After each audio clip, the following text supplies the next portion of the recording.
ang mga kwento ng pag-ibig, kwento ng buhay at kwento ng pag-asa dito sa Barangay Love Stories. Love Stories.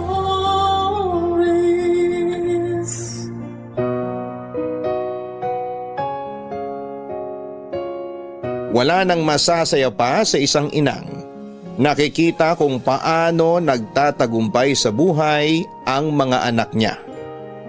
Ang hayaang tumayo ang mga anak sa sarili nilang mga paa ay hindi isang parusa kundi isang palatandaan na buo ang tiwala niya sa kanila. Wala siyang pinipiling edad ng mga anak para iparamdam ang kanyang pagmamahal dahil hindi mabubura ang pagiging ilaw niya ng tahanan kahit siya ay matanda na. Pakinggan natin ang isang kwento ng sakripisyo ng isang ina para sa kanyang mga anak dito sa mga kwento ng pag-ibig, buhay at pag-asa sa nangungunang Barangay Love Stories. Dear Papa Dudut, Hi Papa Dudut, tawagin niyo na lamang po ako sa pangalang Borge. Actually hindi po ito ang real name ko pero si Mama po ang nagbigay ng palayaw ko. Hanggang sa nakasanayan ko na lamang na gano'n ang tawag sa akin ng lahat. Papa Dudut, si Mama po dapat ang susulat sa inyo pero sabi niya ako na lang daw po ang sumulat at magpadala nito sa inyo dahil may kalabuan na po ang mga mata niya.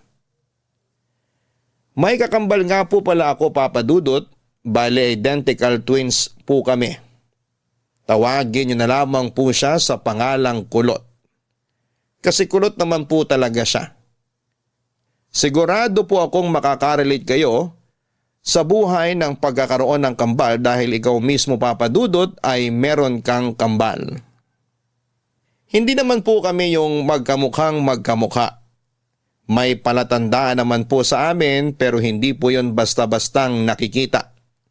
Kaya ng mga bata pa kami madalas naming nalilito si Mama.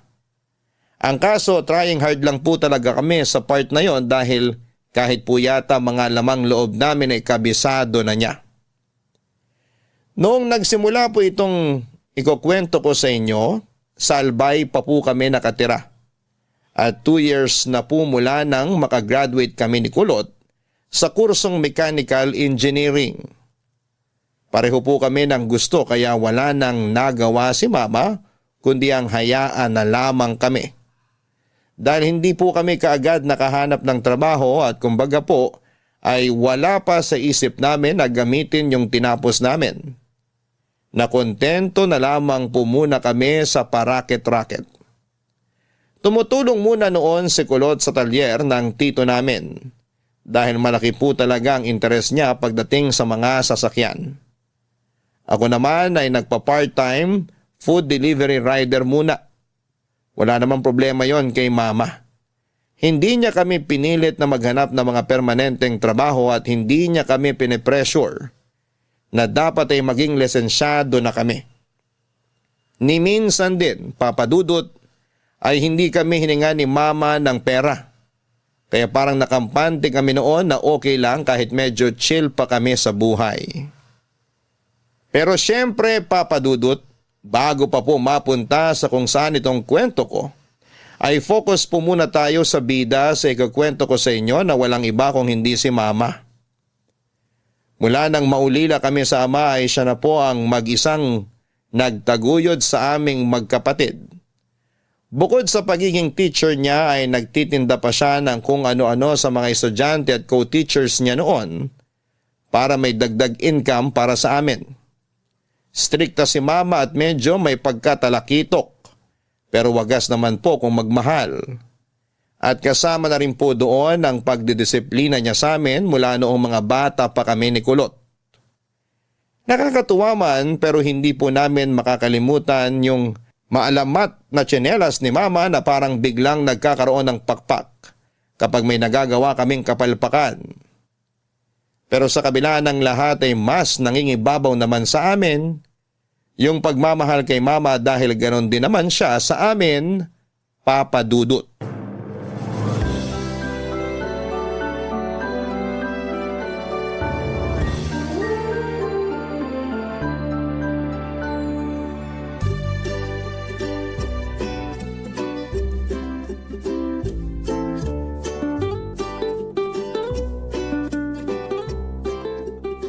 Hoy! Gumising na yung mga anak mayaman dyan! Tirik na yung araw, hindi pa kayo nagsisibangon! Good morning, Ma. Oh, yung kapatid mo, tulog pa rin ba? Gisingin mo na, baka dumikit yung likod niya sa higaan sa kakatulog. Opo. Sinong gigisingin? Gising na kaya ako. Good morning, Ma. Naku, mas gaganda sana umaga ko kung pareho kayong gumigising ng maaga. Para kayong mga anak mayaman. Paggising kakain na lang. Kulang na lang subuan pa kayong dalawa. Ma, kalma lang po tayo. Kaya aga-aga nirarat-rat mo na naman kami ni Kulot. Nasa-stress tuloy yung buhok niya. Parang kada araw lalong kumukulot eh. Buhok ko na naman nakita mo. Magsipilyo ka kaya muna. Amoy patay na hayop yung hininga mo eh. Sus! Pareho lang naman kayo.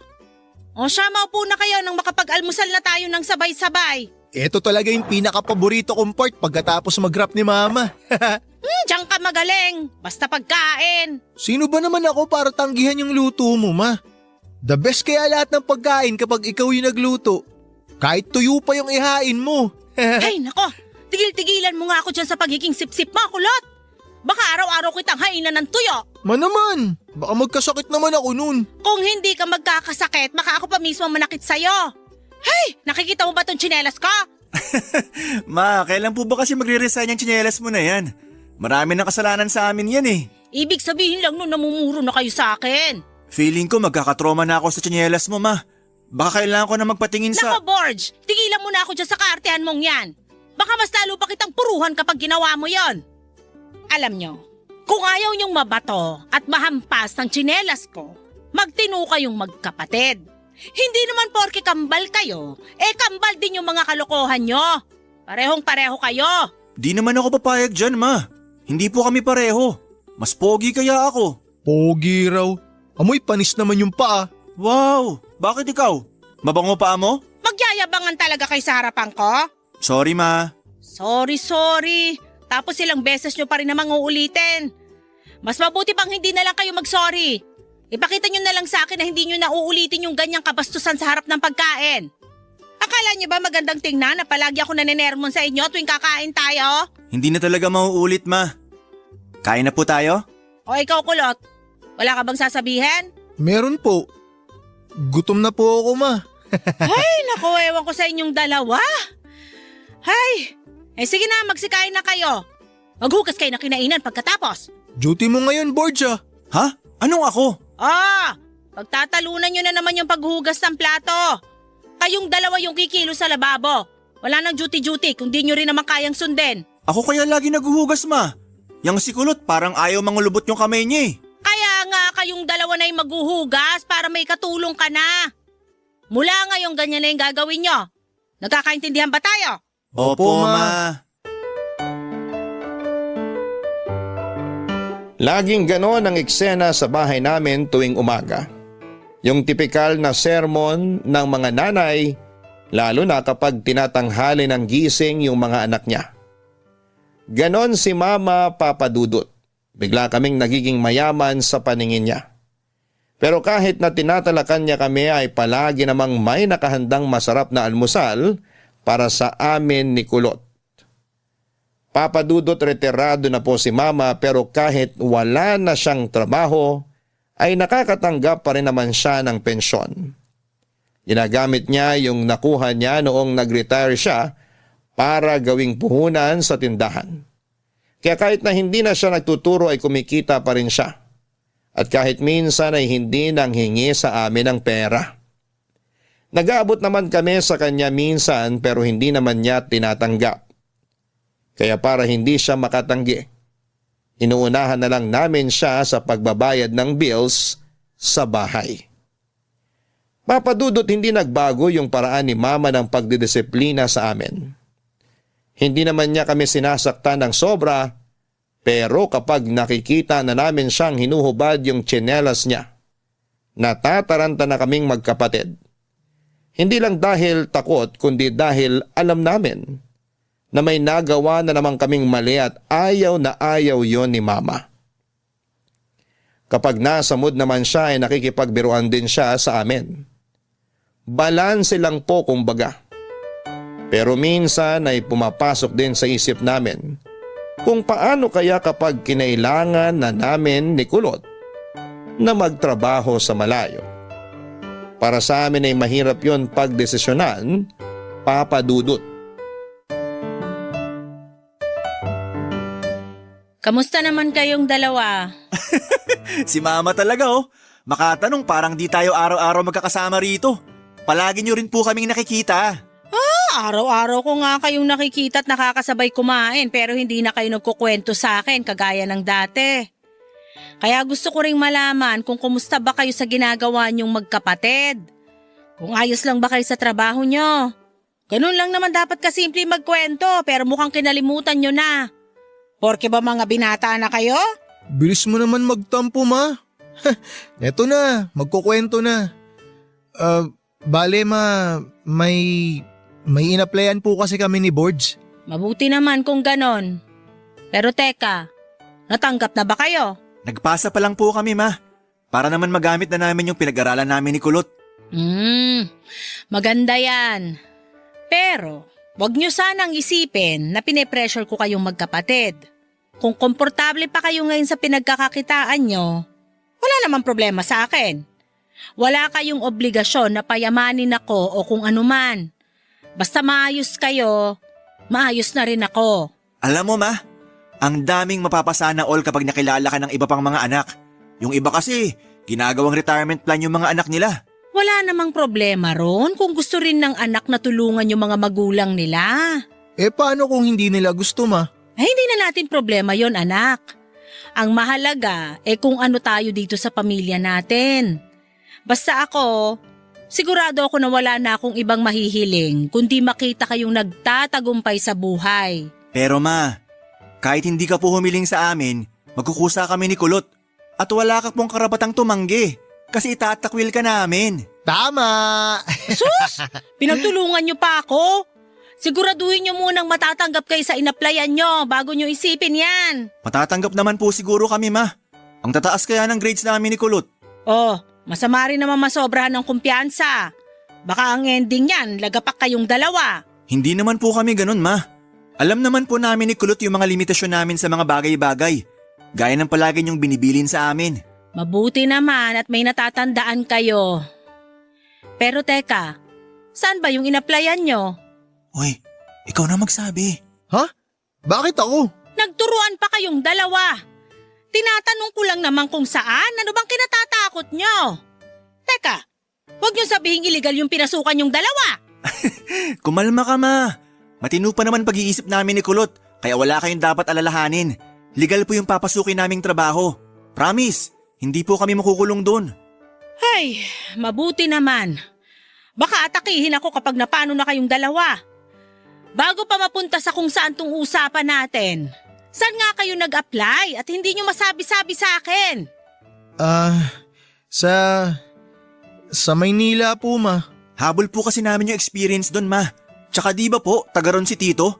Matutulungan niya rin po kami. Sakaling pwede na po kami magtrabaho abroad. Abroad? Opo, Ma. Pero matagal pa naman po yun, Ma. Makakabuti yun sa inyo, mga anak. Papa Dudut, medyo kinabahan kami noon ni Kulot dahil akala namin ay iiyak si Mama sa sinabi namin. Pero mukhang sinadya niya po talagang pigilan ang luha niya. Ayaw niya sigurong maramdaman namin na malungkot siya kapag napalayo kami sa kanya. Sakaling matanggap kami sa Maynila. At kapag pinalad pa sa ibang bansa na kami magtatrabaho. Pero bago po namin maisip ang mga bagay na yon ay iniisip din po namin si Mama. Hindi po namin alam kung kakayanin ba naming iwan siya ng mag-isa. Buong buhay po kasi namin ay kasama namin siya kaya parang napakahirap pong lumayo noon. Mula nang malaman ni Mama yung plano namin ay mas naging maasikaso pa siya sa amin. Yung ginagawa niya po noon ay parang pinaparamdam niya sa amin ni Kulot na mamimiss niya kami kaagad. Pero sa kabilang banda ay kinatuwa rin po namin yon dahil hindi na po kami masyadong sinusungitan ni Mama. Papa Dudut, kapag pareho po kaming umalis ni Kulot ay wala talagang maiiwan kay Mama. May mga kamag-anak naman po kami doon pero hindi po sila kasundo ng nanay namin. Bagamat malakas pa ay matanda na rin talaga si Mama at mas makakabuti sa kanya kung may kasama siya. Kaya naman, kahit may magandang opportunity sa amin ay hindi naging madali ang magdesisyon. Habang nag-iisip pa rin po kaming magkapatid noon, nalaman naman po namin na nakabalik na pala yung totga ni Mama na nagtatrabaho sa Canada. Dahil doon ay nakaisip kami ng paraan na sa tingin namin ay makakatulong sa nanay namin, Papa Dudut. Papa Dudut, nang malaman namin na nakabalik na pala yung totga ni Mama na si Mang Rico ay nagkaroon kami ng ideya ni Kulot. Nakwento kasi noon ni Mama na naging sila ni Mang Rico bago pa naging sila ni Papa. Pero dahil kinailangang umalis ni Mang Rico at magtrabaho sa Canada ay nakipag-break na lamang si Mama dahil ayaw niya ng long distance relationship. Ayaw daw pumayag noon ni Mang Rico, mabait naman daw ito, maalaga din at mataas ang respeto sa kanya. Pero sadya lang na hindi niya kaya yung malayo sila sa isa't isa. Hindi yon ang unang beses na umuwi si Mang Rico sa Pilipinas. Nagkakausap din naman sila noon ni Mama at nakikipagkilala rin siya sa amin. Kaya naging kaklose namin siya. Madalas pa nga namin silang tinutokso sa isa't isa. Matagal na rin kasi mula nang mawala yung tatay namin at hindi naman kami tutol. Sakaling maisip ni Mama na mag-asawa pa ulit siya o magkaroon ng kinakasama. Kahit na si Mang Rico pa yon, iisa lang naman ang gusto naming magkapatid, ang maging masaya, ang nanay namin, Papa Dudut.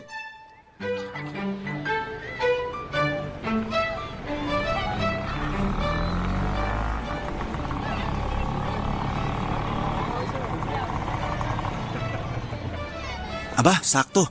Nasa labas si Mang Rico. Paps! O Boards, may kailangan ka ba? Makikipagkwentuhan po sana ako kung hindi po makakaabala sa inyo. Sos, kailan pa ba kayo nakikabala sa akin? Baka po kasi may gagawin kayo. Naku, wala akong gagawin kaya ayos lang. Halika, doon tayo sa loob. Ganda pa rin ang bahay nyo, Paps.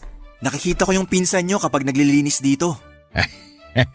Oo, siya yung caretaker ko rito. Sinusweldohan ko buwan-buwan. Wala naman kasing iba mag-aalaga nitong bahay kapag wala ako. Pasensya na po kung medyo personal yung itatanong ko, pero bakit hindi na po kayo nag-asawa? Ay, mahaba-habang kwento yan, Boards. Huwag po kayong mag-alala. Chismoso naman po ako kaya ayos lang kahit gaano pa po kahaba yan. Mula kasi nung magtrabaho ko sa Canada, hindi ko na naisip na magkaroon ng girlfriend o makapag-asawa pa. Wala po ba kayong natipuhan noon? Meron naman pero hanggang doon lang. Hindi ako nanligaw. Kung ganon, si Mama po pala yung huling nakarelasyon nyo? Ganun na nga. Ibig po bang sabihin yan hanggang ngayon si Mama pa rin yung gusto nyo? Oy Boards, alam ko kung ano yung ginagawa mo ha. Si Paps naman nagtatanong lang Pero may irereto po sana ako. Sino naman? First clue, byuda. Ha? Teka, parang kilala ko yan Wait lang po, meron pa. Second clue, ex nyo. Ay nako, anak ka talaga ng nanay mo. Pero alam mo, aaminin ko, gusto ko pa rin naman si Ida. Pero sa nakikita ko ngayon, hindi niya na kailangan ng isa pang lalaki sa buhay niya. Sa tingin ko, sapat na kayo sa kanya. Kaya kahit gaano ko pa gustong ligawan siya ulit, palagi akong nagdadalawang isip. Mas masakit po ba mabasted kapag senior na? Loko ka talaga. Pareho lang naman yun kapag binata ka pa. Yung kilig po. Kinikilig pa po ba kayo o baka nagpapalpitate na lang? Alam mo, tingin ko, namemersonal ka na. Umuwi ka na nga rin sa inyo. Bilis magbago ng isip ah. Pero seryosong tanong Paps, babalik pa ba kayo sa Canada? Hindi na. Napag-aral ko na yung mga pamangking ko. Napagtapos ko na sila sa kolehiyo. Kaya oras naman para makapagpahinga ako. Ha? Namamaalam ka na po ba? Bakit pa? Parang gusto mo na akong mawala. Joke lang naman, Paps. Pero gets ko naman po kayo dun sa gusto nyo na magpahinga naman sa pagkatrabaho. Tama po yun. Enjoy nyo na lang po yung buhay. Pwede naman po kayo mag-business na lang para may pagkakakitaan pa rin kayo. Si Mama nga po nagtindahan na lang matapos mag-retire eh. Hawak niya na yung oras niya tsaka hindi na palaging pagod na pagod. Ganon din sana yung gusto ko pero ayoko naman maging kakumpetensya ni Ida. Kaya plano ko sana, magpagawa na lang ng paupahan. Kahit maliit lang. Aba, mukhang ayaw nyo talaga mapalayo kay Mama. Ikaw talaga, kung ano-ano iniisip mo. Kapag nalaman ng mama mo na inilalako mo siya sa akin, hindi ka tatantanan ng tsinelas doon.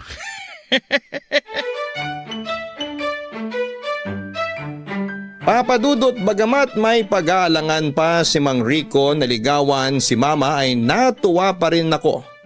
Dahil nakita ko sa kanya na magiging mabuting kaibigan siya sa nanay namin. Medyo inaasahan ko na rin po kasi noon na hindi na talaga magpapaligaw si Mama. Dahil sa edad niya kaya alam ko na malabo na po talagang magkabalikan pa sila.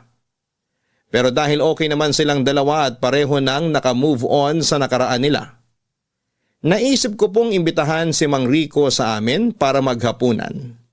Sinabi ko kay Kulot ang plano ko at sinakyan naman niya yon. Hindi namin sinabi kay Mama na bibisita sa bahay namin si Mang Rico. Pero matapos po yung imbitasyon ko na yon, sinabi sa akin ni Mama na nakita niya raw ako na pumunta kina Mang Rico at tinanong niya kung ano yung pinag-usapan namin. Ang sabi ko naman ay nagkwentuhan lamang kami tungkol sa naging trabaho nito sa Canada. Naniwala naman sa akin si Mama, pero nagpaalala siya na huwag daw kaming gagawa ng kahit na anong ikakahiya niya kay Mang Rico, Papa Dudut. Kanina pa ba nakaalis si Mama? Oo, kanina pa. Bakit di mo sinamahan? Ayaw niya eh. Pinipilit ko nga kanina pero sabi niya hindi naman daw siya magbubuhat. Lagi na lang ganun si Mama. Ano pang silbi ng pag-workout natin kung wala namang tagabuhat si Mama tuwing namamalengke? Wala eh. Ito na lang yata talaga purpose natin sa mundo. Yung madagdagan pa yung mga pogi. Kaya Borge, ingatan mo sarili mo. Nanganganib na tayong maubos. Pinagsasabi mo, di ka ba nakainom ng gamot? Ito naman oh, wala man lang kasupo-suporta. Ay, nga pala, nagkausap na ba kayo ulit ni Mang Rico? Ano raw plano niya? Pupunta naman daw siya. Teka, parang nakita ko rin paalis kanina si Mang Rico. Di kaya magkasama sila? Baka kaya ang tagal makabalik ni Mama. Malamang nagde-date na yung dalawang yun. Tapos inilihim nila sa atin para hindi natin sila tuksohin. Si Mama talaga oh. Huli pero di kulong. Asarin natin mamaya pag uwi. Kunwari pa si Mama na ayaw niya magpaligaw kay Mang Rico tapos maikipag-date naman pala. Ha, cute siguro nila na nag-uusap habang kumakain, no? Baka nga nagsusubuan pa sila eh. Huwag na tayo magsaing. Tayo lang naman yung kakain. Oo, wag na. May bahaw pa naman dun. Magluluto na lang ako ng pansit canton mamaya. Pantawid gutom. Ikaw, ano sa'yo? Idamay mo na lang din ako. Ayoko magkanin. Sige, pero mamaya na lang ha. Maaga pa naman eh. Tol, tinan mo to nag-add friend sa akin sa Facebook. Chicks na chicks. Nasan? Patingin nga. Eto. Ganda. Lo, Ma! Chicks nga. Pag alis ko kanina, cellphone na inatupag nyo. Hanggang sa pagbalik ko cellphone pa rin. O ano, nakapagsaing na ba kayo? Hindi pa po, Ma. Kala kasi namin kumain ka na sa labas eh. Ano? At bakit naman ako kakain sa labas na mag-isa? Mag-isa? Pero sabi ni Kulot magkasama daw kayo ni Mang Rico. At saan naman nanggaling yon? Hindi kami magkasama ni Rico. Nakita ko rin po kasing umalis si Mang Rico kanina. Halos magkasabay lang kayo kaya… Kaya naisip mo na magkasama kami? Ay teka nga. La Borge, yan na naman yung tsinelas ni Mama. Ikaw kasi. Ano? Ngayon pa kayo magsisisihan? Ikaw! Ah! Aray, Ma! Sorry na, Ma. Ito naman. Si Kulot naman po talaga yun eh. Pareho lang kayo. Ang tatanda nyo na pero hanggang ngayon nagagamit ko pa rin sa inyo itong tsinelas ko. Ano na lang yung mangyayari sa buhay nyo kung hanggang ngayon irresponsable pa rin kayo magkapatid? Anong oras na wala pa sinaing? Tingnan nyo yung lababo. Kahit nandito ako sa sala, nakikita ko yung hugasing iniwan ko kanina na hanggang ngayon, wala pa rin sa inyong nagkukusa maghugas. Sorry po ma, hugasan ko na po. Ako na lang magsasaing, ma. Yan! Para kayong mga maamong tupa kapag napagsasabihan. Pambihira! Paano na lang kapag nagkaasawa na kayo? Kawawa naman yung mga magiging asawa nyo kung ganyan pa rin kayo magkapatid. Hey! Kambal nga talaga kayo kahit sa katamaran. Sorry na po, ma. Ganto na lang po para makabawi. Kami na lang ni Kulot yung gagawa ng lahat ng gawaing bahay ngayon. Kami na rin magluluto at mag-aayos ng mga pinamalengke mo. May gusto ka pa bang ipagawa sa amin, ma? Oo, meron. Magpakatino kayo. Yun ang gusto kong gawin nyo. Papadudot, nakakatawa man pong isipin na sa edad naming yon ay nahampas pa rin kami ni mama ng tsinelas. Pero para sa kanya ay wala sa edad ang pagdidisiplina. Kahit nung bata pa kami ay gano'n na talaga siya tuwing hindi namin nagagawa ang mga gawain namin sa bahay. Kapag naman may nagawa kaming medyo mabigat na kalokohan, hindi kami kinakausap ni mama. Kaya kapag gano'n ang nangyari, mas gusto pa naming mahampas ng tsinelas kasi kinakausap niya pa rin kami kahit galit siya. At dahil hindi kami sanay na gano'n siya sa amin, pagsisisihan namin yung nagawa naming kalokohan at gagawin lahat para mapatawad niya. Papadudot, sobrang close po namin ni mama. Wala kaming maitatago sa kanya dahil kilalang kilala na talaga niya kaming magkapatid. Kaya kahit minsan ay masakit rin yung nasasabi niya, hindi kami nagtatanim ng sama ng loob at inuunawa lang yung dahilan kung bakit niya yon nasabi sa amin. Pero sa kabila ng magandang relasyon namin sa nanay namin, dumarating din talaga kami sa pagkakataong kailangan naming gumawa ng mabigat na desisyon na makakaapekto po talaga sa kanya. Pareho po kasi kami ni Kulot na natanggap sa inaplayan namin at kailangan na po namin agad pumunta sa Maynila. Ang kaso hindi namin alam kung paano sasabihin kay mama ang tungkol doon, papadudot. Bagamat planchado na ang plano namin ng kakambal ko, na lumuwas na ng Maynila at mangupahan doon para sa trabaho namin, hindi pa rin naging madali para sa amin ang pagdidesisyon. Alam naman po namin na papayagan kami ni mama dahil nabanggit na namin yon sa kanya noong nag-a-apply pa lamang kami. Siya po kasi yung nanay na hindi po kami pipigilan sa gusto naming gawin. Basta para sa kabubuti namin. Kahit na gaano pa yon kadelikado o kahit pa ang kapalit noon ay ang pagiging mag-isa na lamang niya.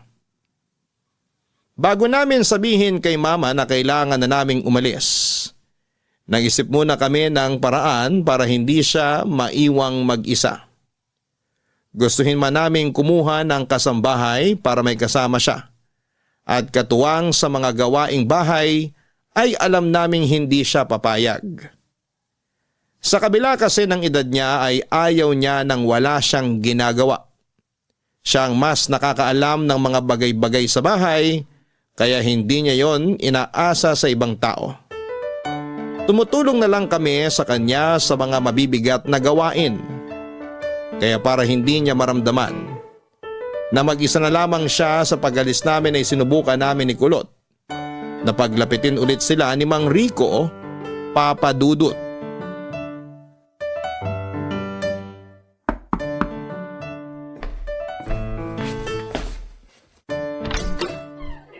Oh, kayo pala kumakatok. Pasensya na, Paps. Pwede ka ba ulit maistorbo ngayon? Oo naman. Pero sana nagsabi kayo na pupunta kayo rito para nakapaghanda man lang ako ng kahit ano. Ayos lang po yun. Tsaka nandyan lang naman po sa tapat yung bahay namin eh. Tatakbo na lang po kami ron pag nagutom. May pagkain naman ako rito. Hindi lang ako nakapagluto ng masarap-sarap na pagkain para sa inyong dalawa. Huwag po kayong mag-alala. Kahit ano pa pong meron kayo dyan, tatanggapin ng tiyan namin yan. Oo nga po, kaya wag na po kayo mag-abala. Kahit na mga abala po kami talaga. O siya, sige. Pumasok na kayo at masimulan nyo na yung pang-aabala sa akin. Mukhang gustong-gusto nyo naman yun eh. Grabe to si Paps. Parang ayaw niyo talaga sa atin. Kulot, balik na tayo sa bahay. Puro talaga kayo kalokohan. Maupo na muna kayo. Maghahanda lang ako na makakain nyo. Wag na, Paps. Hindi naman po sa tumatanggi kami sa grasya pero ayos na naman po kami ni Kulot. Mas excited po kaming makipagkwentuhan sa inyo. Ano bang meron? Namiss nyo ba ako? Ganun na nga po, Mang Rico. Paps na lang itawag nyo sa akin. Mas gusto ko yun. Parang masyadong nakakatanda kapag Mang Rico pa tinatawag nyo sa akin eh. Naks, tunog pang tatay na talaga. Paps, kung hindi mo na itatanong, hiring pa kami ng stepfather. Oo nga, Paps. Baka naman interesado ka. Sos, hindi naman kailangan ni Ida ng bagong partner. Kailangan niya po na makakasama kapag umalis kami ni Borgie. Ano ka mo? Kapag umalis kayo? Opo, Paps. Teka, saan naman kayo pupunta? Natanggap na po kasi kami sa inaplayan namin sa Maynila. Alam na ba yan ng mama nyo? Hindi pa nga po eh. Hindi rin namin alam kung paano ba sasabihin sa kanya. Parang ang hirap din po kasi na maiwan siya rito ng mag-isa. Alam niyo naman po na yung mga kamag-anak namin dito may sariling mundo. Kaya ba ang gusto nyo mangyari? Magkaayos kami para magkaroon siya ng kasama. Mismo! Nakuha mo, Paps! Ang husay mo! Kung pwede po sana, tingnan-tingnan niyo si mama o kaya kausapin niyo rin po minsan. Kahit hindi niyo po siya samahan lagi. Wala naman sana problema sa akin yun. Pero ang inaalala ko lang, baka hindi yun magustuhan ng mama nyo. Baka lalo lang akong iwasan nun kapag nakaramdam siya na parang kinakaawaan ko siya. Sa una lang po yun magagalit, kaya sana po, hindi niyo siya basta-basta sukuan. Pasensya na po kung kayo pa po yung inabala namin para dito. Sa totoo lang po kasi, mas may tiwala kami sa inyo, Papsi, kesa sa mga kamag-anak namin. Baka pabayaan lang si Mama pag nagkataon. Naiintindihan ko naman kayong magkapatid. Kaya huwag na kayong mag-alala. Isa pa, kahit kailan naman hindi magiging abala sa akin si Ida. Hayaan niyo po, Paps. Babawi po kami sa inyo. Wala pa nga akong ginagawa, pagbawi na kagad ang nasa isip nyo. Pero hindi naman kayo dapat sa akin bumawi, kundi sa nanay nyo. Hindi naman ako nanghihingi ng kapalit sa hinihingi nyong pabor sa akin. Kayo naman oh, parang pamilya na rin naman po turing namin sa inyo. Yung kay Mama, syempre, matik na po yun, Paps. O siya, sige. Gagawin ko yung makakaya ko para maging malapit kami uli sa isa't isa.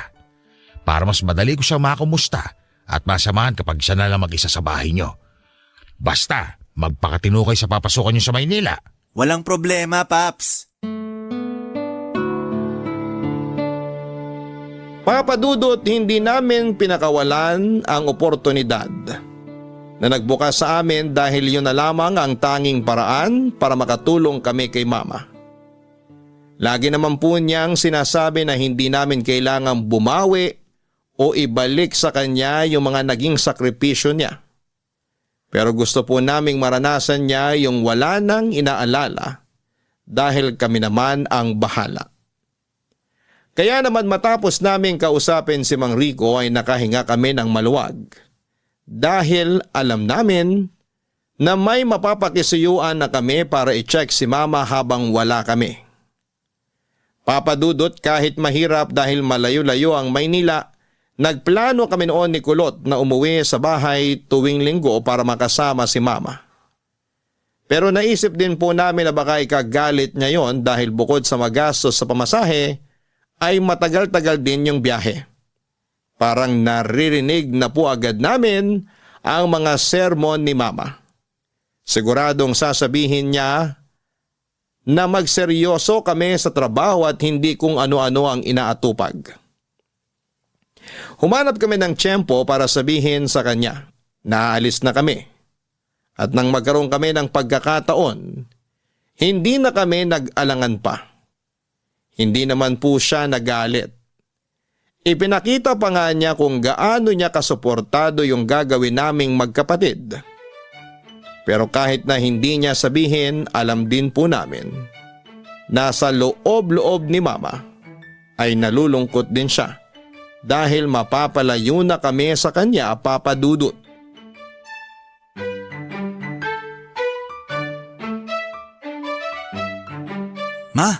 Wala ka ba naaamoy? Naaamoy na ano? Naamoy ko rin po ma. Ang alin nga? Yung laway mo po, ma. Amoy panis na. Paano? Kanina ka pa tahimik dyan. Ikaw talaga, akala ko naman kung ano na. Bakit po kasi sobrang tahimik mo dyan ma?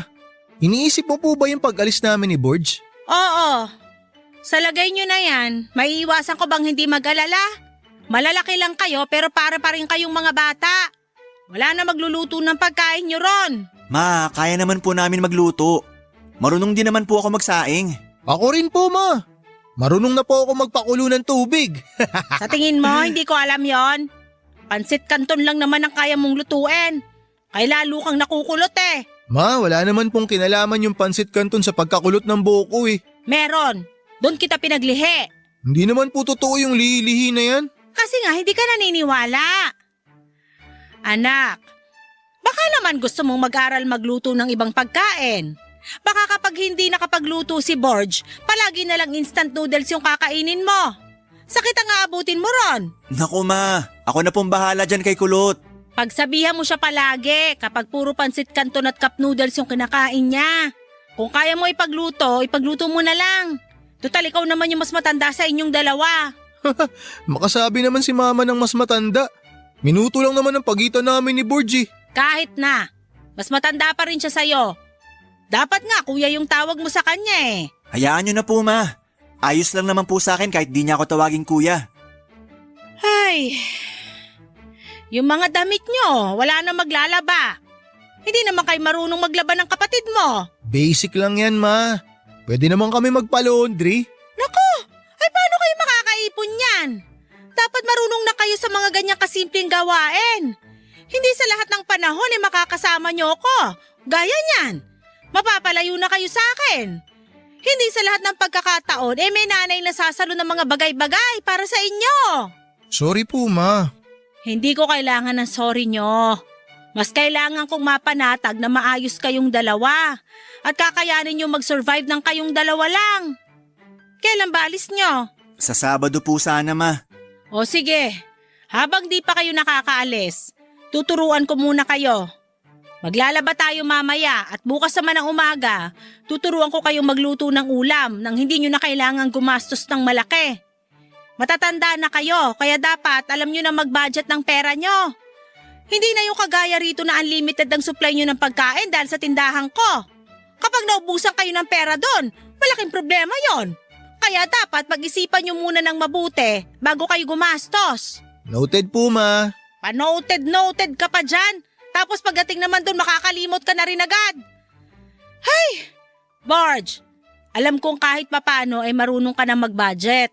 Kaya tulungan mo na lang yung kapatid mo. Ma, ipahinga mo na po yung isip mo. Okay po kami. Kaya na po namin.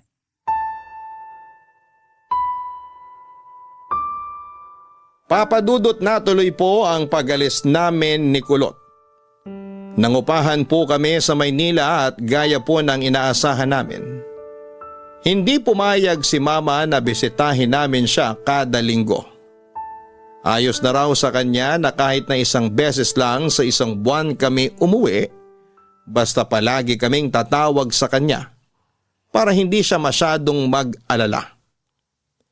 Na-realize po namin noon na sobrang laki po ng nagbago sa buhay namin nung hindi na po namin araw-araw nakakasama si mama.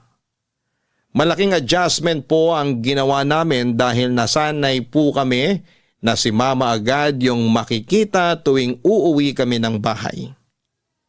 Nami-miss po namin yung mga paninermo niya, yung masasarap na luto niya, at yung kwentuhan po namin habang kumakain. Nang tuluyan na po kaming nakapag-adjust at nasanay na rin po sa pagiging independent, may isa na namang opportunity na nagbukas para sa amin. Sa pagkakataong pong yun ay may inalok na trabaho sa amin yung kapatid ng tatay namin na nasa Australia. Malaki po ang sweldo at siguradong mas mabilis kaming makakapag-ipon ni Kulot. Ang kaso'y mapapalayo na po talaga kami ng sobra kay mama at hindi na kami makakabisita sa kanya. Gaya ng ginagawa namin noong sa Maynila pa lamang kami nagtatrabaho. Hindi po pwedeng pareho kaming aalis dahil walang maiiwan kay mama. May katandaan na rin po kasi siya kaya hindi po namin noon maiwasang mag-alala para sa kanya. Kaya naman naisipan po namin na kailangang may isa sa amin na magsasakripisyo, Papa Dudut. Papa Dudut, hindi po naging madali ang pagdidesisyon namin. Nakakatempt naman po talaga yung offer dahil 6 digits po ang sasahurin namin monthly. Kahit ilang taon lang po kami roon ay malaki na ang maiipon namin sa pag-uwi ng Pilipinas. Pero ang kapalit naman po noon ay matagal naming hindi makakasama si mama. Mahirap po yon para sa amin dahil hindi po talaga namin kayang iwanan si mama ng mag-isa. Lalo na kung taon ang pinag-uusapan. Baka po kasi kapag may nangyari kay mama ay hindi agad kami makauwi.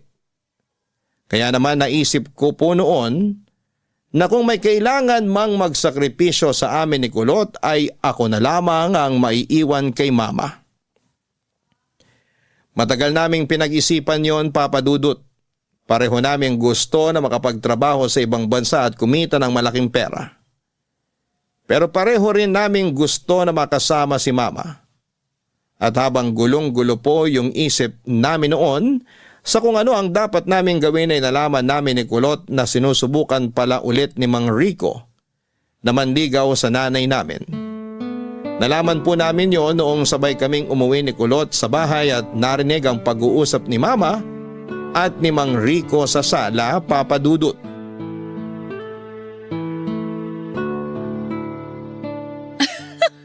Ano ka mo? Manliligaw ka sa akin? Kung papayag ka sana. Bakit ngayon mo pa naisipan yan kung kailan mga senior na tayo? Ngayon lang kasi ako nagkaroon ng pagkakataon eh. Pasensya ka na, Rico, pero wala na talaga akong plano na makipagrelasyon pa sa edad kong to. Kung ano man yung meron tayo noon, ay matagal nang tapos yun. Kaya kung binabalak mong ituloy pa natin yun, malabo na talaga. Pambihira. Parang naulit lang yung pambabasted mo sa akin noon ah. Binasted mo muna ako bago mo ako sinagot. At hindi na yun mauulit ngayon. Kapag binasted na kita, yun na talaga yun. Hindi na ba talaga ako kagusto-gusto para sa'yo? Bagay kaya tayo. Pareho na tayong single. Hindi tayo pareho. May mga anak ako, Rico. Kaya kahit na single ako, hindi ko yung nararamdaman dahil may 2 akong anak na nagmamahal sa akin. Binasted kita hindi dahil sa mahirap kang magustuhan. Nagustuhan nga kita noon tsaka ilang taon din tayong naging tayo, hindi ba? Pero iba na ngayon. Hindi ko na nararamdaman na kailangan ko pa ng katuwang sa buhay. Sa mahabang panahon, kinaya ko na ako lang ang nag-iisang nagtataguyod sa mga anak ko at wala akong inaasahang tulong sa kahit na sino. Kaya nasanay ka na mag-isa, ganun ba? Ganun na nga. Kaya sana, hindi sumama ang loob mo kahit na binasted kita. Marami pa namang ibang babae dyan. Bakit hindi mo sila subukan? Siyempre, hindi naman sila yung gusto ko eh. Pero huwag ka mag-alala. Sumubok lang naman ako eh. Hindi naman kita pipilitin o kukulitin para magpaligaw sa akin. Mabuti naman kung ganon. Sa ngayon kasi talaga okay na ako eh. Sapat na sa akin yung mga anak ko. Sila na yung nagpapasaya sa akin. Pansin ko nga. Isa rin yan sa dahilan kaya lalo kong humanga sa'yo. Sus! Normal naman yun para sa isang nanay. Nagiging espesyal lang yung ginagawa ko kapag nare-recognize din ng mga anak ko. Pero kahit hindi nila gawin yon, responsibilidad ko pa rin na magpakananay sa kanila. Ibang-iba ka talaga, Ida. Ay, kung hindi lang siguro ako umalis noon, may mga anak na sana ako ngayon at ikaw yung nanay nila. Bakit ba pilit mong binabalikan yung nakaraan natin? Abay, napakatagal na nun. Kahit gaano pa katagal ang lumipas, palagi ko pa rin maaalala yung memories nating dalawa. Pero huwag kang mag-alala. Naaalala ko lang naman yun. Sabi ko nga diba, hindi naman kita kukulitin. Pero sana, payagan mo naman ako na maging kaibigan mo. Para naman may kakwentuhan na ako rito. Ang hirap papanisan ng laway, hindi pwedeng i-rep. Hanggang ngayon talaga, baduy ka pa rin kung magbiro. Pero sige, payag naman ako makipagkaibigan sa'yo. Kahit papano naman may pinagsamahan na tayo. Pero gusto ko lang linawin na hanggang doon na lang talaga yung kaya kong ibigay. Ayos lang ba sa'yo? Ayos na ayos. Mabuti naman kung ganon. Ay, siya nga pala, baka gusto mong dito ka naman ang halian. Pauwi ngayon sina Borge at Kulot. Nag-request ng sinampalukang manok. Sino ba naman ako para tumanggi? Paborito ko rin yun. Ang sabihin mo, masiba ka rin.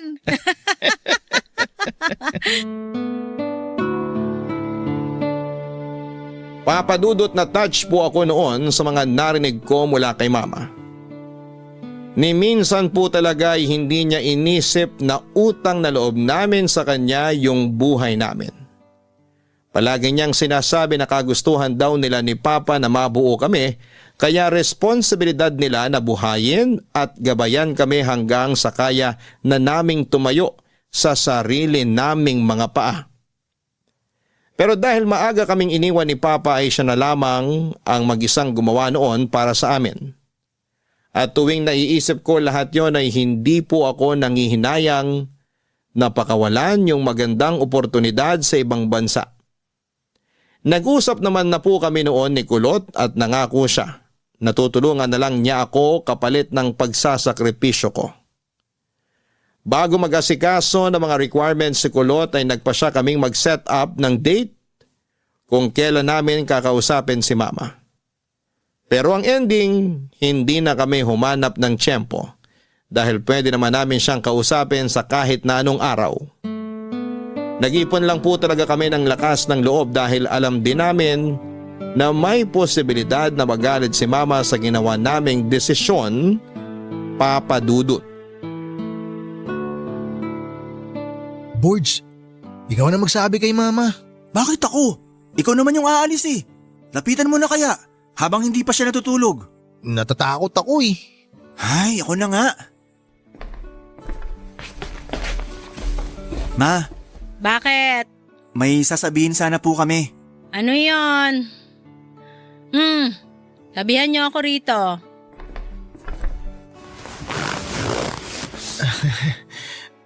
Ma, huwag kang magagalit sa amin ha. Bakit naman ako magagalit? Wala pa nga kayong sinasabi. Ma, hiring daw po kasi ngayon sa pinagtatrabahuhan ni Tito sa Australia. Tinatanong niya po kami kung gusto namin mag-apply doon. Malaki po yung sweldo, Ma. Mas mabilis po sana kami makakaipon kung doon po kami magkatrabaho. Oh, bakit di pa kayo nag-aasikaso ng mga requirement nyo? Pero Ma, si Kulot lang po yung aalis. Bakit? Ayaw mo ba sumama sa kanya? Gusto naman po pero… Sus! Bakit may pero pa? Gano'n ba ka-importante yung dahilan ng pag-aalangan mo? Sobra po, Ma. Sobrang importante po. Ano ba yon? Baka may maitulong ako. Ano? Tatahimik na lang kayong dalawa? Ganito po kasi yung mangyayari. Bali, magpapaiwan daw po si Borge para may kasama kayo rito, Ma. Ano? Sasayangin mo yung oportunidad na makapagtrabaho abroad para lang masamahan ako? Ma, delikado po kasi na maiwan ka mag-isa rito. Malayo kami. Sobrang layo po, Ma. At hindi na po kami makakabisita buwan-buwan gaya ng ginagawa namin ngayon. Hindi ko itinaguyod yung pag-aaral nyo para buruhin lang kayo dito sa bahay. Gusto ko na mangarap kayo. Mangarap kayo na magkaroon ng mas magandang buhay at hindi makontento na lang sa mga bagay na hindi kayo sigurado kung hanggang kailan sasapat para sa inyo. Hanggat kaya nyo mag-ipon na mag-ipon, gawin nyo, anak. Darating ang araw na magkakaroon na kayo ng sarili nyong pamilya. At kayo na yung paghuhugutan nila ng lakas. Pero paano ka po, Ma? Paano kung magkasakit ka? Paano kung bigla na lang may mangyari dito tapos nandun kami sa ibang bansa? Sa Australia po kami magtatrabaho, Ma. Hindi na po yun kagaya sa Maynila. Alam ko. At hindi niyo ako kailangang alalahanin kasi kaya ko yung sarili ko. Kung kinaya ko nga na 3 tayo, yun pa kayang mag-isa lang ako rito. Kaya kung iniisip nyo na magmumuka akong kawawa dahil mag-isa na lang ako, sinasabi ko na sa inyo ngayon, kaya ko. Kayang-kaya ko. At magiging masaya ako kung alam ko na tinutupad nyo yung mga pangarap nyo kahit na malayo kayo sa akin. Mamimiss ka namin ng sobra, ma. Matagal tayong hindi magkikita, ma. Bakit ako? Hindi ko ba kayo mamimiss? Ngayon pa nga lang namimiss ko na kayo eh. Pero kailangan natin magsakripisyo. Tsaka noon pa man, tinanggap ko nang darating kayo sa punto na kailangan nyo nang lumayo at tumayo sa sarili nyo mga paa. Kaya gawin nyo na ang lahat para maging maganda yung buhay nyo magkapatid habang may pagkakataon pa kayo. Nandito lang naman ako. Hihintayin ko na makauwi kayo. Hayaan mo, ma. Kapag kaya na naming dalhin ka ron, susunduin ka namin dito. Talaga? O sige, basta galingan nyo ron para magkasama-sama tayo kaagad. Gagalingan namin, ma. Mahal na mahal ka namin eh.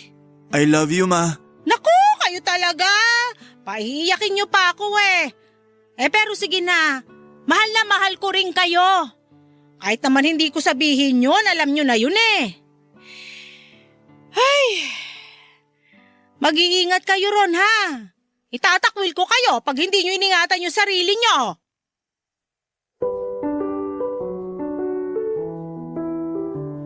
Papa Dudut, bagamat nakausap na po namin si Mama at aprobado na po niya ang pag-alis namin, ay hindi pa rin po yon naging madali para sa amin. Ayaw ni Mama na ihatid kami sa airport dahil lalo lang daw kaming malulungkot. Ang sabi niya para naman daw yon sa future namin kaya hindi pwedeng magbago pa yung isip namin. Natanggap naman po kami roon at sa loob ng ilang taon ay nakaipon kaming magkapatid. Kapag may pagkakataon ay umuwi kami ng Pilipinas para kay Mama. Hanggang sa natupad na nga po namin yung pangako namin sa kanya na dadalhin namin siya sa Australia. Sa ngayon, Papa Dudut, ay kasama na namin dito si Mama. May sarili na rin po kaming pamilya ni Kulot at pareho pang foreigner ang napangasawa namin. Sa bahay ko nakatira si Mama pero madalas din siyang bumibisita kay Kulot para makipaglaro sa mga apo niya. Sobrang saya po namin dahil kahit na may mga anak na kami, ramdam pa rin po namin ang paggabay at pagmamahal ni Mama. Pinapangaralan niya rin po kami. Kung meron man pong nagbago ay yung hindi na po niya ginagamit sa amin yung tsinelas niya. Natuto na raw po kasi kami kaya hindi na niya kailangan pang gamitin yon. Pero ngayong magulang na rin po kami, namana po namin yung pagdidisiplina niya. At ginagaya po namin yon hindi para saktan ang mga anak namin, kundi para madisiplina sila. And at the same time ay maipakita kung gaano namin sila kamahal, kaya gusto naming mapabuti sila. Hanggang dito na lamang po ang kwento namin, Papa Dudut. Maraming salamat po, God bless sa inyong programa at sa Barangay LS. Ang inyong forever kapuso at kabarangay, Borge. Hindi humihinto ang pagiging isang ina kahit siya ay tumanda na. Akala ng iba. Ang isang ina ay dumidistansya sa mga anak niya kapag nagkaroon na ng sariling pamilya. Ngunit ang totoo pagdating sa puntong yon, hindi na lamang mga anak ang iisipin niya kundi pati mga apo na. Kadalasan pa, ang dating ng pagiging ina sa iba ay parang isang malaking pagkakamali. Na kapag nasa bahay lang sila, taong bahay na lang talaga ang tingin sa kanila at wala nang pangarap sa buhay. Pero ang hindi alam ng iba ay nandun sila dahil ginagampanan nila ang kanilang napakalaking tungkulin bilang ina. At madalas ay wala na silang oras para unahin ang iba pang mga bagay. Doon nag-iiba ang mga priority nila sa buhay at doon na rin nag-iiba ang kahulugan ng salitang success para sa kanila. Ang pinaka-successful na bahagi ng pagiging isang ina ay ang makitang tumatayo sa sariling mga paa ang mga anak na minahal at inalagaan niya. Kaligayahan niya na matupad ang pangarap ng mga anak niya at makitang nai-enjoy nila ang bawat sandali sa katuparan ng pangarap na yon. Kaya tunay na hindi matatawaran ang pagmamahal ng isang ina at ang kaya niyang gawin para sa kanyang mga anak. Hanggang sa muli, ako po ang inyong si Papa Dudut sa mga kwento ng pag-ibig, buhay at pag-asa sa Barangay Love Stories number 1. Barangay Love Stories. Barangay Love Stories. Anong say mo sa Barangay Love Stories na ito? Pagkwentuhan natin sa comment section yan. Ang mga kwento ng pag-ibig, kwento ng buhay at kwento ng pag-asa dito sa Barangay Love Stories. Love Stories.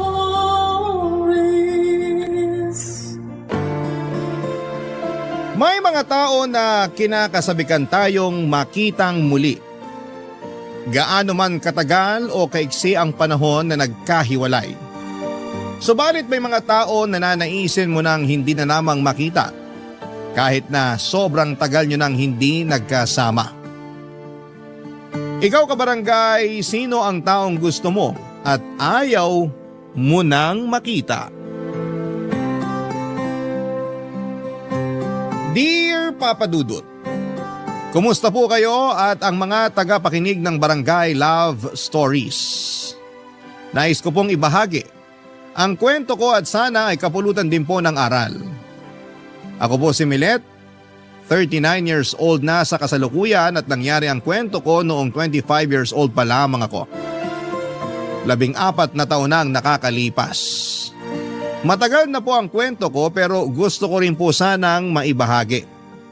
Noong pong panahon na yon ay mahilig po akong mag-buy and sell. Kahit maliit po ang kikitain ko ay tinutuloy ko pa rin dahil gusto ko naman po talagang gawin yon. Hilig ko na rin po kasi. Para sa akin ay tiyaga lang at lalaki din ang negosyo ko at balang araw ay kikita din ng malaki. May nanligaw po sa akin noong 23 years old ako. Siya po si Homer. Empleyado naman po siya ng isang malaking kumpanya noong panahon na yon. Mabait po si Homer kaya nahulog din ang loob ko sa kanya at naging magkarelasyon kami. Makalipas naman ang 1 taon ay nagpakasal kaming dalawa. Noong po nanligaw siya sa akin ay inisip ko na hindi pa ako handa. Pero doon po talaga nauwi ang lahat, Papa Dudut. Naging maganda naman po ang relasyon namin. Masaya kami at walang oras na sinayang para maiparamdam namin sa isa't isa ang pagmamahal namin. Pero hayaan niyo munang simulan ko ang lahat sa pagkakakilala namin para mas makilala niyo pa kami ni Homer. Nagawi po ako sa opisina nila dahil sa imbitasyon ng isang katrabaho niya. Dahil nga po sa negosyo kong buy and sell at doon na kami unang nagkakilala. Hindi ko pa kabisadong opisina nila kaya medyo kinakapa ko pa kung saan ang kinakaroonan ng pakay kong tao nang bigla kong lapitan ni Homer, Papa Dudut.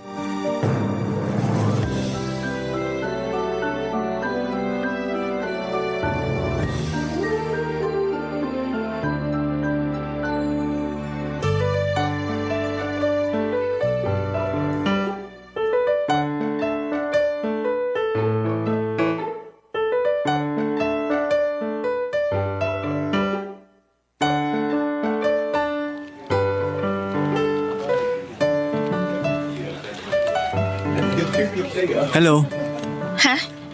I mean, hi. may paglilingkod ba ako sa'yo? Ha? Bakit parang gulat na gulat ka? Kasi naman sa bihis mo parang ikaw ang may-ari nitong kumpanya kaya nakakahiyang sa'yo ako magtanong. Bakit naman nakakahiya? Ibig mong sabihin, ikaw nga ang may-ari nitong kumpanya? Hindi. Ikaw niloloko mo ko. Hindi Hindi kita lolokohin. Seryoso ako sa'yo. Okay. Teka, ano? Anong sabi mo? Sabi ko anong maipaglilingkod ko sa'yo. Hinahanap ko kasi si Mr. De La Paz. Nasa meeting pa siya. Ganun ba? Okay lang, maaga lang talaga ako dumating sa usapan namin. Mabuti pa, doon na muna tayo sa kantin. Magkape tayo. Nako, mura lang ba mga tinda dito? Kasi ang laki ng opisina parang mamahalin ng mga tinda sa kantin. Mura lang, tsaka sagot ko naman eh. Ano? Wag na, nakakahiya. Ayos lang, total magkakape din naman ako. Hindi pa nga tayo magkakilala, ililibre mo na ako. Ay, oo nga pala. Sorry, nawala sa isip ko. Kasi naman, na-mesmerize ako sa ganda mo eh. Palabiro ka pala talaga. Nako, totoo no? By the way, ako si Homer. Ako naman si Milet. O ayan, magkakilala na tayo. Kaya pwede na kitang ilibre. Ikaw talaga, sige na nga. Baka isipin mo suplada ako pag tumanggi ako eh. Yan! Tara na! Saan ba? Dito, tara. Ang laki nitong opisina, no? Oo, nung bago nga ako dito, naliligaw pa ako eh. Ilang taon ka na dito? 5 taon na. Intern lang ako dati tapos inabsorb na ako ng opisina. Nako, magaling ka siguro. Sakto lang. Humble ka pa. Teka nga pala, ano bang kailangan mo kay Mr. De La Paz? Baka magalit yun pag nakitang magkasama tayo. Nako, bakit naman siya magagalit? Hindi ba siya nanliligaw sa'yo? Si Mr. De La Paz? Hindi customer ko siya. May binibenta kasi akong alahas. Ah, okay. Good. Bakit? Tsaka na, baka isipin mo hambog ako eh. Bakit naman? Kasi kung sasabihin ko na crush kita, baka mahambugan ka sa akin. Kaya itatago ko na lang muna. Sinabi mo na eh. Nasabi ko ba? Oo no, nakakainis ka. So, anong sagot? Sagot? Sa tanong ko, Wala ka namang tinatanong kung pwede ba akong manligaw. Ikaw pala biro ka talaga. Seryoso nga, Grabe, ang bilis naman. manliligaw pa lang naman eh. Nako, mas mabuting kilalanin na muna natin ang isa't isa. Malay mo ba kung masama ang ugali ko? Mukhang hindi naman. Paano ka naman nakakasiguro? Ramdam ko. Gaya ng tindi ng nararamdaman ko sa'yo. Ayan, dinadaan mo na naman ako sa bilis Huwag ka mapipikon ha. Handa ako maghintay. Basta papayagan mo lang ako na manligaw. Paano kung may asawa na ako? Ha? May asawa ka na? Wala.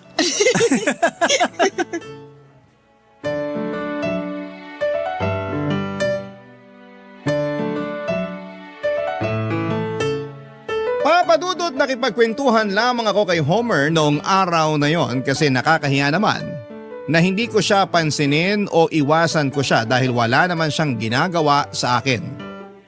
Makulit si Homer pero hindi yung kulit na nakakaasar. Palabiro siya kaya ako naman na mababaw ang tawa ay walang pinalampas sa mga jokes niya. May paraan si Homer kung papaano niya makukuha ang sagot sa mga tanong niya. Ewan nga kung magaling ba talaga siya o mahina lamang ako, kaya kada tanong niya ay sinasagot ko na kaagad.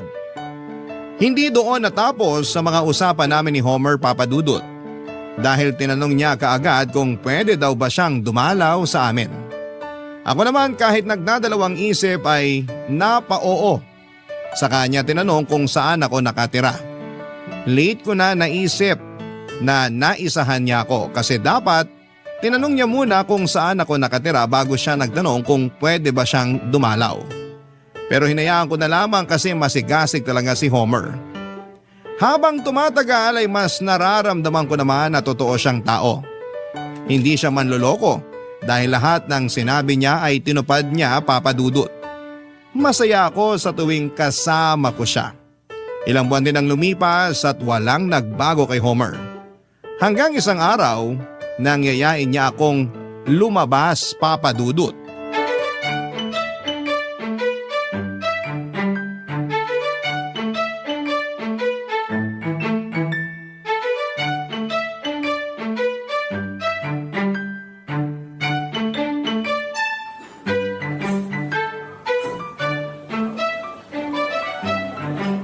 Kain ka lang ha. Sobra ka na. Ha? Bakit? Kasi pinapataba mo na yata ako eh. Hindi ka naman tabain. Kasi sa tagal na nating lumalabas, hindi ka naman nagbabago. Talaga ba? Oo, parang ako. Hindi magbabago. Ayan ka na naman sa mga pagka-cheesy mo Totoo naman ang sinasabi ko eh. Oo na nga. Hindi ka ba naniniwala sa akin? Uy, wag kang ganyan. Mabuti na yung sigurado. Kasi baka iniisip mo pala, niloloko lang kita. Grabe ka, hindi naman. Ibig sabihin naniniwala ka sa akin? Ha? Oo. Ano? Oo. Hindi kita madinig. Nakakainis ka, oo nga. Uy, napipikon. Hindi hindi kaya ako pikon. Hindi nga. Hindi nga. We. Nakakapikon ka naman eh. O Kitam, Napipikon ka sa akin eh. Ngayon lang. Sorry na. Uy, hindi ako galit Ewan kahit makulit ka, hindi ako nagagalit sa'yo. Bakit? Ewan ko nga. Imposible. Anong imposible? Imposibleng hindi mo alam. Ang alin? Kung bakit hindi ka naiinis sa akin. Nagugulahan na ako sa pinag-uusapan natin. Sorry. Sana huwag ka magagalit sa akin. Hindi mabait ka naman Uy, salamat. Uy, baka lumaki ang ulo mo Siyempre, basta galing sa'yo, alam kong totoo. Nako, parang alam ko nang idudugtong mo dyan. Ano? Na kasing totoo ka ng pagmamahal mo sa akin. Predictable na ba ako? Hindi naman, may pattern lang. Ha? Hindi tayo matutunawan sa pagkain nito Sinasabayan kasi natin ng tawa. Oo nga. Sige, kain ka pa. May gusto ka pa bang iba? Ayan ka na naman Sapat na tong in-order mo. Sapat na din na makita lang kita. Sabi ko na nga ba Pero seryoso, matagal na din naman tayong lumalabas. Nag-uusap. Matagal na ako naliligaw. Kailan mo ba ako sasagutin? Ha? Alam mo naman na seryoso ako sa'yo. Alam mo na din kung gaano kita kamahal. Sana sagutin mo na ako. Pero... Pero ano? Kasi ano? ano? Anong ano? Oo. Anong oo? Oo na nga. Ano? Talaga? Sinasagot mo na ako?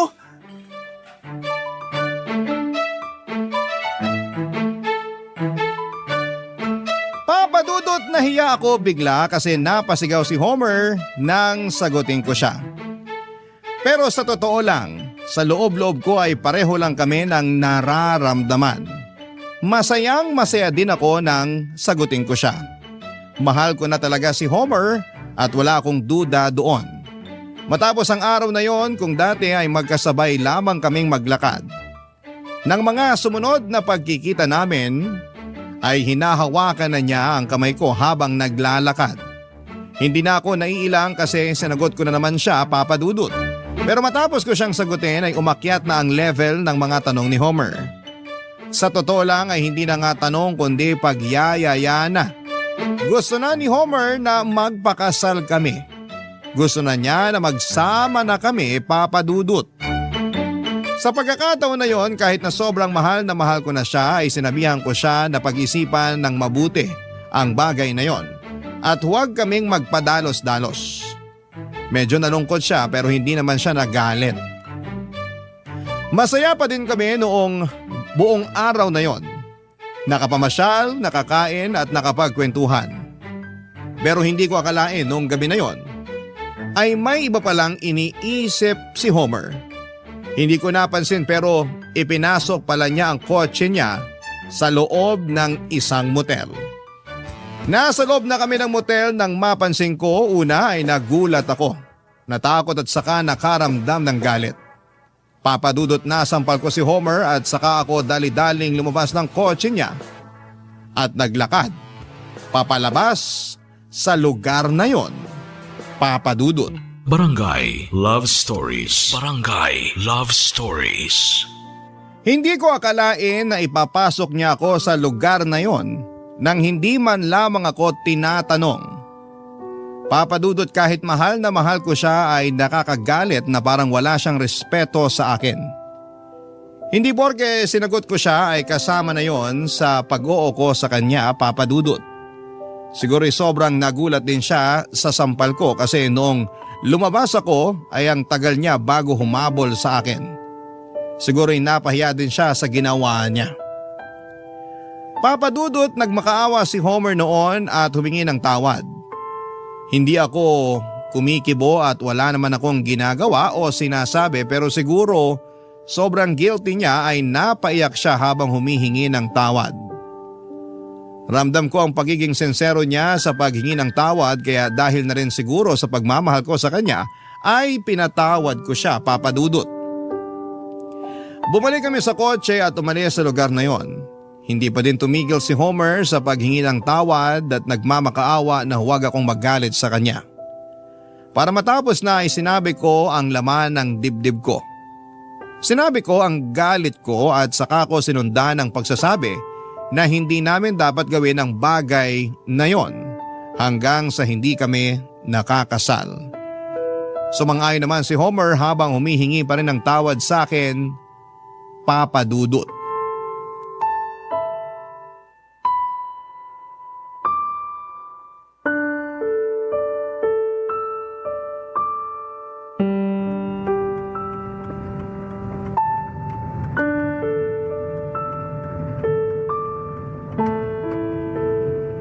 Sorry, Milet. Patawarin mo ako. Mahal na mahal kita. Ano bang pumasok sa utak mo? Hindi ko alam. Patawarin mo ako. Nawawalan ka na ba ng respeto sa akin? Hindi. Hindi mangyayari yun. Naisip mo ba na mangyayari to nung inisip mong ipasok ako sa lugar na yon? Hindi ako nag-iisip. Patawad. Nag-uusap naman tayo. Mas maiintindihan ko pa kung tinanong mo eh. Kaso yung basta mo na lang ako dinala doon? Hindi na mauulit. Hindi na talaga. Kasi kung uulitin mo pa ang ganon, siguro maglayo na lang tayo. Wag naman, Milet. Kakalimutan ko ang gabing to ah. Buburahin ko siya sa isip ko. Salamat, Milet. Pero kung maulit ito, kung may magawa ka pang tulad nito, magkalimutan na tayo. Pinapangako ko. Hindi na mauulit kahit kailan. Sinabihan na kita na hindi natin pwedeng gawin ang mga bagay na yun hanggang hindi tayo kasal. Oo. Ano bang mga plano mo? Sabihin mo na para alam ko kung saan ako lulugar. Hindi na kita pipilitin sa mga ayaw mo. Hihintayin ko na lang kung anong desisyon mo. Nakakausap mo naman ako ha, kaya sabihin mo na lang ang mga nasa isip mo para mapag-usapan natin. Mas maganda yung nag-uusap kaysa naghuhulaan. Oo. O bakit ang tipid mo magsalita? Nahihiya ako sa ginawa ko. Madali lang kalimutan ng pagkakamali basta wag nang uulitin. Hindi na. Hindi na talaga. Kung ganyan ka magsalita, mas maaalala ko pa yung pangit na nangyari eh. Anong gagawin ko? Nakahingi ka na ng tawad. Nangako ka nang hindi na uulitin yon kaya ibalik mo na yung dating ikaw para mawala na yung tensyon na nangyari. Hindi ko alam kung paano bumawi. Ako na nga nagsasabi, kalimutan mo na at wag nang ulitin kaya bumalik na tayo sa dati. Oo. Anong oo? Salamat. Hindi yan ang gusto kong marinig. Yung palabirong ikaw ang gusto kong makausap ngayon. Mahal kita, Milet. Yan ang biro mo? Hindi biro yun. Gusto ko lang sabihin. Alam ko naman na mahal mo ko kaya bumalik ka na sa dati. Sige, pero pwede ba maya-maya na lang? Sige, naiintindihan kita. Salamat, Milet. Salamat sa lahat. Salamat din. Ha? Saan? Salamat at hindi mo pinilit ang gusto mo. Salamat at naintindihan mo ko. Oo. Nawala lang ako sa sarili ko. May gagawin ka ba bukas? Wala.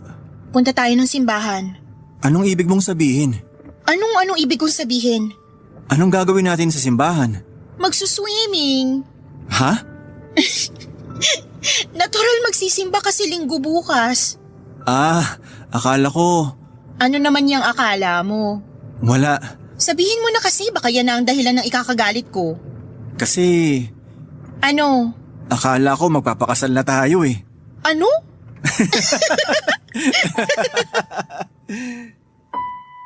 Papa Dudut, mabuti na din at nangyari ang mga nangyari dahil simula noon ay mas lalong naging marespeto si Homer. Iniwasan niyang sumama ang loob ko. Hindi naman sa pabor lahat sa akin ang mga ginagawa niya pero ibinabalik ko din naman lahat ng pagmamahal niya. Iniiwasan namin ang magkatampuhan. Pag may napansin ang bawat isa ay itinatama agad namin. Naging mas suwabe ang relasyon namin. Dahil bukod sa pagmamahalan ay sobra na ang naging respeto namin sa isa't isa, Papa Dudut. Matapos ang pangit na gabing yon ay parang nagumpisang muli si Homer sa panliligaw at parang kinukuha niya muli ang loob ko para mahalin ko siya ng gaya ng dati. Sa totoo lang ay hindi naman nawala ang pagmamahal ko sa kanya. Ayaw ko lang uli kasi na masyado niyang maging kampante kaya may mga restrictions pa din ako sa kanya, Papa Dudut. Minsan nga ay masyado ng OA ang pagiging marespeto ni Homer kaya sinasabihan ko siya na maging totoo lang kami sa isa't isa. Kaya masasabi ko na mas lalong tumibay ang pagmamahal namin sa isa't isa.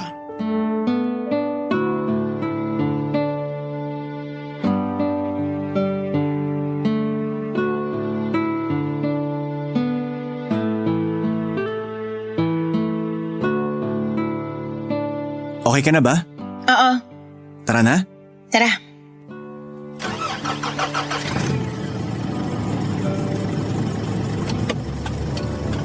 Uwi na ba agad tayo? Oo, Ayaw mo ba munang kumain? may niluto ako sa bahay. Doon na tayo kumain. Ayaw mong dumaan muna sa bake shop? May ginawa akong kakanin sa bahay. Tsaka na tayo mag-cake. Sige. Pero teka, may gusto ka bang bilhin sa bake shop? Tara, daan na tayo. Wala naman. Akala ko lang may gusto ka eh. Sure ka? Oo. Niluto kong paborito mo. Seafood pasta? Oo. Alam mo gumawa nun? Siyempre inaral ko. Para sa akin? Hindi, para sa kapitbahay. Ha? Siyempre para sa'yo. Inaral ko lahat ng paborito mo. Pero hindi ko naman sabay-sabay lulutuin. Wow! Nakaka-excite naman yan. Unang beses ko palang gumawa nun. Sana tama ang lasa. Kahit ano pang lasa nun, basta luto mo. Ay, wag ganun. Pag hindi masarap, sabihin mo para ma-improve ko ang sarili ko. Yes, ma'am. Gusto ko, alam ko lutuin ang lahat ng paborito mo para pag gusto mo kumain, hindi na natin kailangan pa lumabas. Kung sa bagay, maganda yan. Sa tinagal-tagal ba naman nating lumalabas, alam ko na lahat ng paborito mong pagkain. Kailangan ko din palang aralin ng mga paborito mo. Hoy, hindi ganun yun ah. Walang gantihan dito, hindi porke alam kong gawin at iluto ang mga paborito mo, dapat ganun ka na din. Hindi ba dapat ganun sa pagmamahalan? Dapat walang lihiman. Ayan, lumalalim ka na naman. Ikaw talaga. Kaya mahal na mahal kita eh. Mahal din kita. Alam ko. Oy, yung mga mata mo sa kalsada. Sorry. Ikaw kasi. Bakit ako? Ang ganda mo kasi, kaya napapatingin ako sa'yo. Tumigil ka nga, ayan ka na naman. Teka nga, hindi pala kita inuobliga na aralin ng mga paborito kong pagkain ha? Mabuti na yung alam ko lahat para sa pagdating ng panahon. Ano naman yung panahon na yan? Pagkasal na tayo. Oo nga no, Siyempre, gusto kong mapagsilbihan naman kita. huwag mo akong pagsilbihan. Ako dapat ang nagsisilbi sa'yo. Siyempre, mas magiging madalas ako dapat sa bahay para paglutuan ka. Well, masaya yon. Konting panahon na lang naman ang hihintayin natin. Konting panahon? Oo, konting panahon na lang, baka kasal na tayo. Oo nga no. Teka, ano bang sinasabi mo? Tama ba ang pagkakaintindi ko? Bakit? Ano bang pagkakaintindi mo? Na magpapakasal na tayo? Handa ka na ba? Handa na! Handang-handa! O, edi magpakasal na tayo. Talaga? Oo nga. Woohoo! Uy, nagmamaneho ka. Ay, sorry! Papadudot matagal na rin naman ang relasyon namin kaya ako na din mismo ang nagsabi kay Homer na magpakasal na kami. Total sa nararamdaman namin na pagmamahal sa isa't isa ay doon din naman papunta yon, Papadudot. Isa pa ay nasa tamang edad na rin kami pareho at maayos naman ang kabuhayan namin. May trabaho siya at may negosyo ako. Kaya handa na kami. Nangyari na nga ang kasalan, hindi ganon kagarbo pero siniguro namin na masaya at memorable. Nandun lahat ng mga mahal namin sa buhay, mga kamag-anak at kaibigan. Lahat sila ay masaya para sa amin at kami naman ni Homer ay walang paglagyan ang saya sa nangyayaring yon. Saan pa ba naman mauuwi ang lahat pagkatapos ng kasal kundi sa naudlot na kagustuhan ni Homer noon. Diretso kami sa honeymoon pagkatapos ng reception. Kasal na kami kaya yun na ang katuparan ng pangako ko kay Homer. Naganap na nga po ang lahat ng gabing yon. Papadudot. Barangay Love Stories. Barangay Love Stories. Papadudot, gaya ng sinabi ko ay walang paglagyan ang saya naming dalawa ni Homer. Gaya ng sinabi ko ay palagi ko siyang ipinagluluto na mga paborito niyang kainin. Marami din akong iba pang mga inaral para naman hindi magsawa si Homer dahil hindi pa ulit-ulit ang luto ko. Kung nung unang niyaya ako ni Homer sa motel noon ay muntik na kaming magkasira. Sa mga sumunod na pagkakataon ng pagyayaya niya ay napagbibigyan ko na siya, Papadudot. Napag-usapan naman din namin na kapag pagod kami ay hindi namin pipilitin ang isa't isa. Laging kinukwento ni Homer na sana ang unang anak namin ay lalaki. Pero kung babae man daw ay ayos naman din sa kanya. Pero hiling niya na lalaki muna sana. Lagi niya din sinasabi na kahit hanggang 3 o 4 na anak daw ang magkaroon kami. Pero ako pa rin daw ang magdedesisyon. Lumipas nga ang mahigit 6 na buwan na nagsisiping kami ay parang hindi pa rin ako nabubuntis. Nagtataka ako pero mas nagtataka si Homer. Tinanong pa niya kung umiinom ako ng contraceptive. Sinabi ko naman ay hindi, Papa Dudut.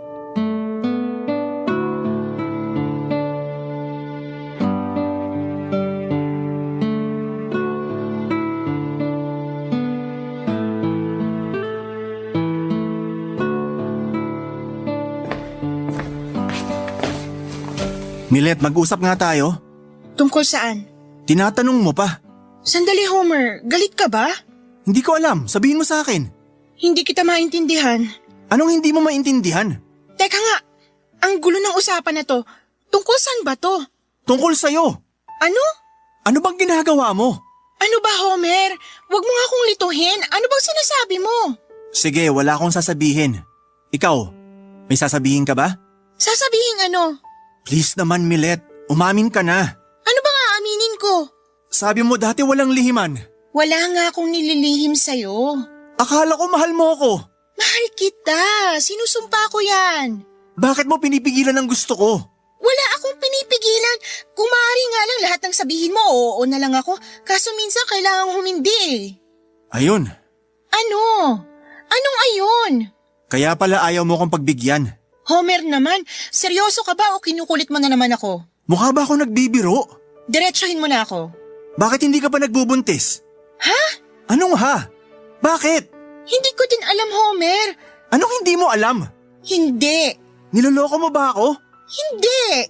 Pwede ba yun? Pwede bang hindi mo alam katawan mo yan? Hindi ko nga alam. Umiinom ka nga ng pangontra. Hindi nga. Anong iniinom mo? Pampalaglag? Homer, ano ba yung sinasabi mo? Umiinom ka ng pampalaglag? Tigilan mo na yan. Sagutin mo tanong ko. Hindi ko gagawin yun. Pwes anong ginagawa mo? Wala akong ginagawa. Mahigit 6 na buwan. 7 buwan na halos. Hindi ka pa nagbubuntis. Anong ginagawa mo? Wala akong ginagawa. Bakit hindi ka pa buntis? Ewan ko. Akala ko ba handa ka na? Ayaw mo pa bang magbuntis? Sinabi ko naman sa'yo na handa na ako Gusto mo nang magbuntis, pero ayaw mo pang magkaanak? Sinabi ko na sa'yo ang sagot dyan. Napag-usapan na natin yan. Ulitin mong sinabi mo. Ano ba to, Homer? Gusto kong madinig sa'yo ang sinabi mo. Gusto ko na din magkaanak. Yun pala bakit mo kinukontra? Ano bang nangyayari sa'yo? Wala nga akong ginagawa. Sige, pagbibigyan kita. Kung ano man yung ginagawa mo, tigilan mo na. Gusto ko na magkaanak. Ako din naman. Tigilan mo na yung panloloko mo. Hindi kita niloloko. Kung ganon, tara. Sumama ka sa akin. Saan tayo pupunta? Basta sumama ka. Tara na. Papadudot yun ang araw na hindi ko makakalimutan. Isinama ako ni Homer sa doktor. Pilit niya akong ipina-check up para malaman niya kung may ginagawa akong pagpipigil sa pagbubuntis. Pero ibang naging resulta na ikinagulat namin pareho. Hindi daw ako magkakaanak dahil wala akong kakayahang magbuntis. Hindi ko po niloko si Homer dahil hindi ko din po alam na may ganon pala akong kondisyon. Kitang-kita sa mukha ni Homer ang pagkabigo. Para siyang pinagsakluman ng langit at lupa sa mga narinig niya. Kung masakit sa kanya, hindi man lang niya naisip na mas masakit sa akin yon. Papadudot, imbis na damayan niya ako ay nakipaghiwalay siya sa akin nung mismong araw na yon. Munti ko ding hindi nakayanin ang pagdating ng 2 mabigat na pangyayari sa buhay ko. Ang malaman kong hindi ako magkakaanak at ang iwanan pa ako ng kaisa-isang lalaki na minahal ko ng sobra. Lumayo si Homer at hindi ko alam kung saan siya nagpunta. Hindi na niya ako pinakinggan. Nawala na kami ng komunikasyon. Sa hindi inaasahang pagkakataon makalipas ang mahigit 10 taon, ay nakasalubong ko si Homer, Papa Dudut.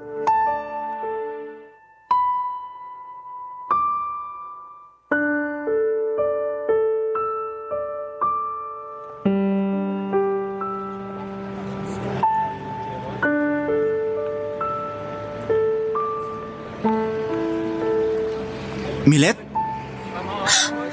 Homer, ikaw ba yan? Ako nga. Ang laki ng pinagbago mo ah. Nagpatubo ako ng balbas eh. Bagay sa'yo. Salamat. Ikaw naman, wala kang pinagbago. Compliment ba yan? Oo naman. Binibiro lang kita. Salamat. Kamusta ka? Eto, ayos naman. Napalago ko na din yung negosyo ko. Sinong kasama mo? Nasa loob pa ng mall. Hinihintay ko nga siya rito eh. May asawa ka na? Ikaw talaga, nagpapatawa ka. Seryoso ang tanong ko. Paano kung magkakaasawa kasal pa tayo? Oo nga. Karelasyon? Nako, kahit wala na tayo, takot pa din ako sa demanda, no? Demanda? Malay ko ba, idemanda mo ako ng pagsama sa ibang lalaki? Biro lang. Kung ganon, sino yung hinihintay mo?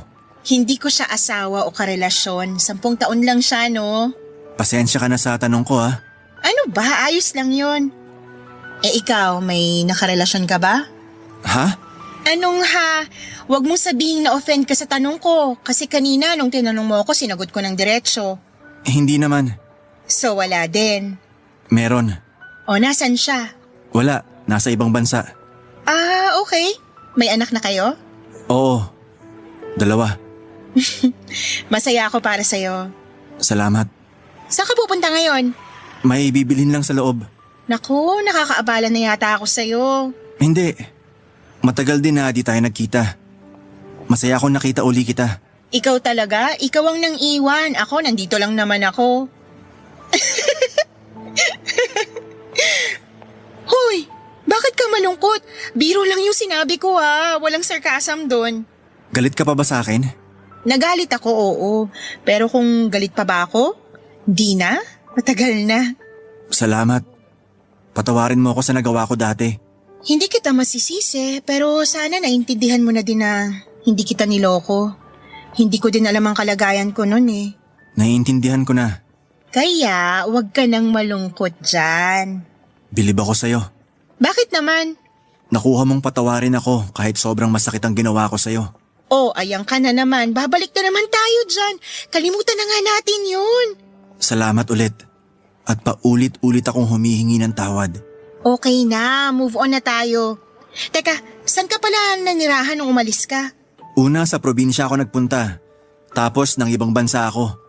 Doon ko nakilala si Ofelia. Siya yung nakarelasyon mo? Oo. Makalipas ang 6 na buwan, bumalik na ako dito. Nagsama na kami ni Ofelia. Ang galing mong magtago ah. Nandito ka lang pala pero hindi ka nakita ng kahit sino. Naiinggit nga ako sa'yo eh. Bakit naman? Kahit masakit ang ginawa ko sa'yo, napatawad mo ako. At masaya ka na ngayon. Kalimutan na natin yon. Matagal na yon. At isa pa, masaya ka na din naman sa buhay mo ngayon. Sana. Ano? Papa Dudut, may malaking lungkot pala sa puso niya si Homer.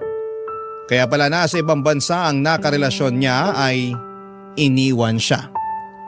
Isinama nito ang 2 nilang anak at hanggang sa oras na yon ay hindi niya pa din alam kung nasaan sila. Nagtago ang babae kasama ang mga anak nila at hindi niya din alam ang dahilan ng pang-iiwan nito. Pero ang balita niya ay sumama daw ito sa dating karelasyon. Kung gaano ako kagaan noong nagkwekwentuhan kami ay bigla akong nalungkot ng sobra sa mga nadinig ko. Nakakaawa din ang sinapit ni Homer, Papa Dudut. Habang nakikiramay ako sa kanya, ay may biglang tumawag sa akin ang mama. Siya ang batang sinasabi ko na hinihintay ko. Papa Dudut, makalipas ang 1 taon matapos kaming nagkahiwalay ni Homer ay nag-ampon ako ng 6 na buwan na sanggol at siya nga ang batang lalaki na tumatawag sa akin ng mama. Nagulat pa si Homer kasi imposible nga naman na magkaanak ako, pero ikinuwento ko sa kanya ang lahat. Na nag-ampon ako at sinabi ko din na alam na ng bata ang sitwasyon niya.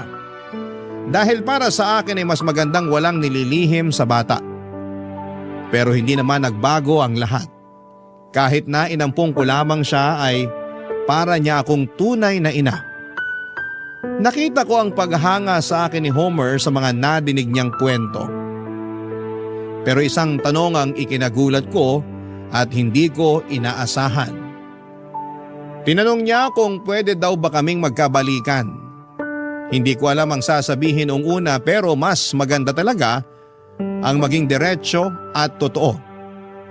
Hindi ko na po tinanggap ang pakikipagbalikan ni Homer kasi masaya na po ako sa buhay ko kasama ang anak ko. Sinabi ko na lang po na lagi ko siyang isasama sa dasal ko na maging masaya na rin siya at makita na rin niyang muli ang mga anak niya. Maraming salamat po sa pagbasa ng kwento ko, Papa Dudut. Sana po ay may napulot na aral ang inyong mga tagapakinig. Salamat sa Barangay LS 97.1 sa pagbibigay daan sa aking nakaraan na maitampok sa nangungunang Barangay Love Stories. Ang inyong forever na kapuso at kabarangay, Milet. Nagustuhan ng iyong napakinggan? Ituloy yan via live stream sa www.gmanetwork.com/radio. Barangay LS. In Mega Manila, 97.1. Forever.